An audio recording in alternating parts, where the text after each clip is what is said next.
Party മാറുന്നത് പുതിയ കാര്യമല്ല. പക്ഷെ കോൺഗ്രസിൽ നിന്ന് CPM-ൽ ചേർന്ന ഒരു നേതാവ് 5 ദിവസം തികയും മുമ്പേ തിരിച്ച് കോൺഗ്രസിലെത്തി. പാലക്കാട് തച്ചമ്പാറ മണ്ഡലം പ്രസിഡന്റ് റിയാസ് തച്ചമ്പാറയാണ് 5 ദിവസത്തിനിടെ ഇടത്തോട്ടും വലത്തോട്ടും മലക്കം മറിഞ്ഞത്.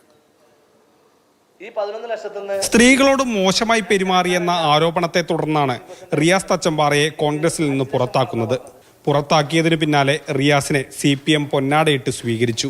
വനിതകളോട് അപമര്യാദയിൽ പെരുമാറുക എന്ന് പറഞ്ഞാൽ മാങ്കൂട്ടം പെരുമാറിയ പോലെയല്ല അത് എന്നാണ് ഞാൻ മനസ്സിലാക്കിയത്. ഗുരുതര ആരോപണങ്ങൾ കോൺഗ്രസിനെതിരെ ഉന്നയിച്ചാണ് റിയാസ് പാർട്ടി വിട്ടത്. DCC പ്രസിഡന്റ് തങ്കപ്പൻ ആള് ശരിയല്ല, കോൺഗ്രസിൽ സ്ഥാനം കിട്ടാൻ പണം വാങ്ങുന്നു എന്നൊക്കെയായിരുന്നു ആരോപണം. DCC പ്രസിഡന്റ് പറഞ്ഞു, ഞാൻ ചെറുക്കാനല്ല DC പ്രസിഡന്റ് ആയിരിക്കണത്, എനിക്ക് 5 ലക്ഷം വേണമെന്നാണ് പറഞ്ഞത്. ഏതൊക്കെ സ്ഥലം DC പ്രസിഡന്റ് വാങ്ങുന്നുണ്ട്, കോടികൾ വില മതിക്കുള്ള സ്ഥലം പാലക്കാട് വാങ്ങുന്നുണ്ട്, അപ്പൊ അതിലേക്ക് 5 ലക്ഷം ഉറുപ്പ്യ ആദ്യം വേണമെന്ന് പറഞ്ഞു. എന്നാൽ പിന്നീട് റിയാസ് തച്ചമ്പാറയ്ക്ക് കിടന്നിട്ട് ഉറക്കം വന്നില്ല.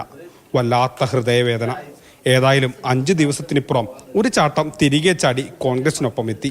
യഥാർത്ഥ ഒരു കോൺഗ്രസ്സുകാരന് കോൺഗ്രസ് വിട്ടിട്ട് പോകാൻ പറ്റില്ല എന്നതിന്റെ ഉത്തമ ഉദാഹരണമാണ് ഞാൻ. ഒരാഴ്ചയ്ക്ക് മുമ്പ് പറഞ്ഞതെല്ലാം മാറി.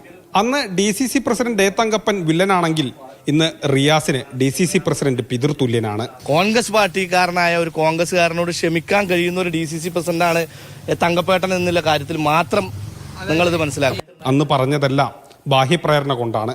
പിന്നെ മാധ്യമങ്ങൾക്കുമുണ്ട് പഴി. അത് ഞാനല്ല ഉന്നയിച്ചത്, അത് നിങ്ങൾ മാധ്യമപ്രവർത്തകർ എന്നോട് ചോദിച്ചത്. അല്ലല്ല, എന്നോട് ചോദിച്ചത്. ഇല്ലല്ല, നിങ്ങൾ അതിൽ തിരുത്തി പറയരുത്, ഒരിക്കലും നിങ്ങൾ തിരുത്തി പറയരുത്. ഏതായാലും റിയാസ് തച്ചമ്പാറയ്ക്കെതിരായ നടപടിയിൽ മാറ്റമില്ലെന്ന് DCC പ്രസിഡന്റ് തങ്കപ്പൻ വ്യക്തമാക്കി. മാപ്പ് അപേക്ഷയായിട്ട് എന്നെ കാണാൻ വരുമ്പോ ഞാൻ ചവിട്ടി പുറത്താക്കുന്ന സംസാരം കോൺഗ്രസിനില്ല. ആ പരാതി തന്നതിന്റെ പേര് നടപടി ഇപ്പൊ അവിടെ തന്നെ ഉണ്ട്. മാതൃഭൂമി ന്യൂസ്, പാലക്കാട്.